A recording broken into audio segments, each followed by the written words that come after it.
اکثر ایک چیز پوچھی جاتی ہے کھانے کے بعد پانی پینا. یہ جو آج کل نہار منہ پانی پینے کی حدیثیں گڑھی جا رہی ہیں نا کہ نہار منہ پانی پینا اتنا فائدہ، ایسی کوئی حدیث نہیں ہے. ہمارے علم میں نہیں ہے کہ نبی صلی اللہ علیہ وسلم نہار منہ پانی پیا کرتے تھے. نارمل زندگی گزارنی چاہیے اچھے بچوں کی طرح. صبح صبح اٹھ کے گھڑے پہ جا کے یہ فریج پہ بوتلیں نکال کے پینا، جبکہ پیاس بھی نہیں لگ رہی. تو ڈاکٹروں کی تحقیق ہوگی، مگر یہ تحقیق بعد میں بدل بھی سکتی ہے. بہت ساری تحقیقات بدل گئی ہیں. تو نیچر سے کبھی نہ ہٹو، سمجھ رہے ہو؟ صبح اٹھو اچھے بچوں کی طرح، اپنا نماز نہ دھو کے نماز پڑھو. جب بھوک لگنا شروع ہو جائے تو کھانا کھا لو. پیاس لگنا شروع ہو جائے تو بولو بھائی پانی پی لو. بس اس طرح ہنسی خوشی زندگی گزارو. اور تھوڑا ایکٹیویٹی رکھو، کوئی بھاگم دوڑم، کچھ چلت پھرت رکھو، فٹ فاٹ رہو گے انشاءاللہ. بھلا وجہ اٹھ کے پانی چڑھا رہا ہے. کئی لوگ مبتلا ہو چکے ہیں اس میں. فائدے ہیں اس کے، میں نہیں کہتا کہ فائدہ نہیں ہے، سائیڈ افیکٹ بھی ہیں. جو بھی کام آپ ایک نیچرل لائف سے ہٹ کے کرو گے نا، اس کے جہاں فائدے ہوں گے وہاں کچھ ایسے نقصان ہو رہے ہوں گے جو آپ کو بعد میں پتہ چلیں گے.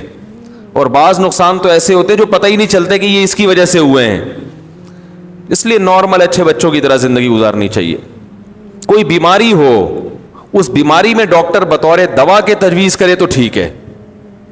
کوئی بیماری ہو گئی نا آپ کو، اس میں بطور دوا کے، بطور علاج کے، وہ ایک الگ چیز ہے، وہ ٹھیک ہے. لیکن نارمل آدمی کو، جوان آدمی کو ایسی ایکٹیویٹیز نہیں کرنی چاہیے. اچھے بچوں کی طرح سیدھا تمیز سے، جیسے اس کے باپ دادا زندگی گزارتے آئے تھے.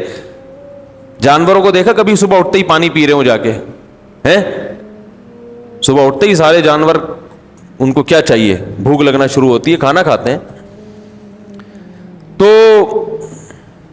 نبی اسی طرح یہ بھی بہت ہے کہ کھانے کے بعد پانی نہ پیو، کھانے کے بعد پانی نہ پیو. سنا ہوگا آپ نے، سب سنتے ہیں کھانے کے بعد پانی زہر ہے، یہ ہے، فلانا ڈمکانا ہے.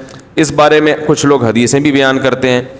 نبی صلی اللہ علیہ وسلم کی سیرت جب ہم دیکھتے ہیں تو آپ صلی اللہ علیہ وسلم نے کھانے کے بعد پانی پیا بھی ہے. عمل سے بھی ثابت ہوتا ہے کہ پانی پیا ہے. اور نبی صلی اللہ علیہ وسلم نے جو قولی حدیث ہے اس سے بھی پتہ چلتا ہے کہ کھانا اور پانی ساتھ ساتھ ہیں. ابھی آدھا کلپ نہ بنانے، پورا ہونے دیں. تو ایسا نہ ہو آدھا کاٹ کے پیش کر دے. دیکھو حدیث میں آتا ہے رسول اللہ صلی اللہ علیہ وسلم گھر سے نکلے، شدید بھوک تھی آپ کو، شدید بھوک، پریشان ہو کے گھر سے نکلے. حضرت ابو بکر ملے، کیا مسئلہ ہے؟ ان کے ساتھ بھی یہی مسئلہ تھا، بھوک کی شدت نے پریشان کر دیا. حضرت عمر کا بھی یہی مسئلہ، بھوک کی شدت نے پریشان کر دیا. یہ تینوں اصحاب جا رہے ہیں. ایک صحابی نے کہا دعوت کی ان کی، اپنے باغ میں لے کر گئے، تر کھجوریں سامنے لا کے رکھیں. آپ صلی اللہ علیہ وسلم نے ان کھجوروں کو تناول فرمایا اور فرمایا ان نعمتوں کے بارے میں ہم سے قیامت کے دن سوال ہوگا. اور وہ کھجوریں آپ نے کھانے کے بعد کنویں کا میٹھا پانی پیا اور سیر ہو گئے. پانی پینے کا مزہ ہی کھانے کے بعد ہے. نہیں آ رہی سمجھ؟ جب شدید بھوک میں آپ کھجوریں کھاؤ گے اور اس کے بعد پانی پیو گے تو کیا مزہ نہیں آئے گا؟ کھجوریں کھا لیں، اب پیاس لگ رہی ہے آپ کا، نہ کھانے کے 3 گھنٹے کے بعد پانی، 2 گھنٹے کے بعد پانی. وہ بہت مصیبت ہے بھائی. یہ نیچر ہے، کھاتے ہی پانی پینے کا دل چاہتا ہے.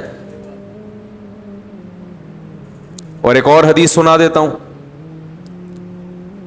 آپ صلی اللہ علیہ وسلم نے فرمایا معدے کے 3 حصے کرو، ایک حصہ کھانا، ایک حصہ پانی، ایک حصہ ہوا. تو یہ جو ایک حصہ پانی اور ایک حصہ کھانا، اس کا صاف مطلب ہے کہ کھانے کے ساتھ ہی پانی ہے، تبھی تو اس کے لیے جگہ چھوڑنی ہے. کیا ہو گیا؟ اگر کھانے کے 2 گھنٹے بعد پانی ہوتا تو 1/3 کھانا تو وہ ہضم ہو چکا ہوتا ہے، پھر تو پورا معدہ پانی کے لیے تیار ہے.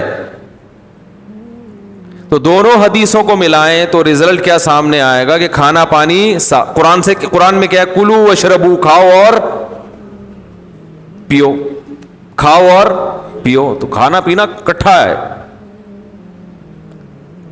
لیکن دونوں حدیثوں کو ہم ساتھ ملاتے ہیں. آدھی حدیث لوگ ہیں نا، آدھی نہیں لوگ، پھر مسئلہ خراب ہوگا. دونوں کو ساتھ ملاتے ہیں. ایک حدیث میں آ رہا ہے کھانے کے بعد آپ نے پانی پیا اور کھجور کے بعد, جس میں عام طور پہ منع کیا جاتا ہے, اور دوسری حدیث میں آ رہا ہے کہ 1/3 کھانا 1/3 سانس لینے کے لیے جگہ. اتنا بھر کے کھاتے ہیں کہ سانس ہی نہیں آ رہا ہوتا, وہ پھیپھڑوں کی جگہ نہیں مل رہی ہوتی پھولنے کے لیے. اور 1/3 پانی. تو پتہ یہ چلا کہ یہ پیشکش اس کے لیے ہے جو 1/3 کھانا کھاتا ہے. سمجھ میں آ رہی ہے بات؟ اتنا کھانا کھاؤ کہ پانی کے لیے جگہ ہو. آج کل جو منع کیا جاتا ہے کھانے کے بعد پانی سے, ان لوگوں کو شاید ڈاکٹروں کی مراد وہ لوگ ہوں یا سب لوگ ہی ایسا کر رہے ہیں, وہ یہاں تک کھاتے ہیں. اس کے بعد جب آپ پانی پیئیں گے تو وہ کھانا پھول جاتا ہے یا اور مسائل پیدا کرتا ہے, وہ جگہ بچتی نہیں ہے. اس سے نتیجہ کیا نکلتا ہے؟ بد ہضمی. تو وہ تھوڑا کھانا اگر کھایا جائے تو اس کے بعد پانی پینے میں کوئی حرج نہیں ہے, بلکہ فائدہ مند ہے, کیونکہ نبی نے جو کام کیا وہ نقصان دہ نہیں ہو سکتا. دوسری بات یہ کہ پانی کس قسم کا پینا ہے. ہمارے نبی نے جو پانی پیا وہ کنویں کا, وہ ایک نارمل ٹیمپریچر ہوتا ہے اس کا. اور ہمارے ہاں جو کھانے کے بعد پانی پیا جاتا ہے وہ فریج کا نکلا ہوا ٹھنڈا ٹھاٹ. سمجھ میں آ رہی ہے بات؟ اس سے میدے کا کیا ہو جاتا ہے؟ بیڑا غرق. یہ جو ہمارا میدا ہے نا یہ وائز گھومتا ہے ایسے, یعنی میرے لحاظ سے دیکھیں نا یوں کر کے گھومتا ہے, آپ کے لحاظ سے یوں کر کے گھومتا ہے, یہ ایسے گھوم رہا ہوتا ہے یہ. تو جب آپ ٹھنڈی ٹھاٹ چیز پانی اس میں ڈالتے ہو تو اس کی جو گھومنے کی حرکت ہے وہ سست ہو جاتی ہے, اور وہ جو کھانا ہے وہ مختلف قسم کے کھانچوں میں پھنس جاتا ہے. ٹھیک ہے نا, جیسے ایک چیز گھوم رہی ہو نا, کوئی چکی ہے جو اپنے گھوم رہی ہے پیس رہی ہے, تو ظاہر ہے فرق پڑتا ہے نا, اس کی رفتار سلو ہو جائے تو میدے کی رفتار ٹھنڈے ہونے کی وجہ سے کیا ہو جاتی ہے, اس سے قبض ہوتا ہے اور درجنوں بیماریاں پیدا ہوتی ہیں.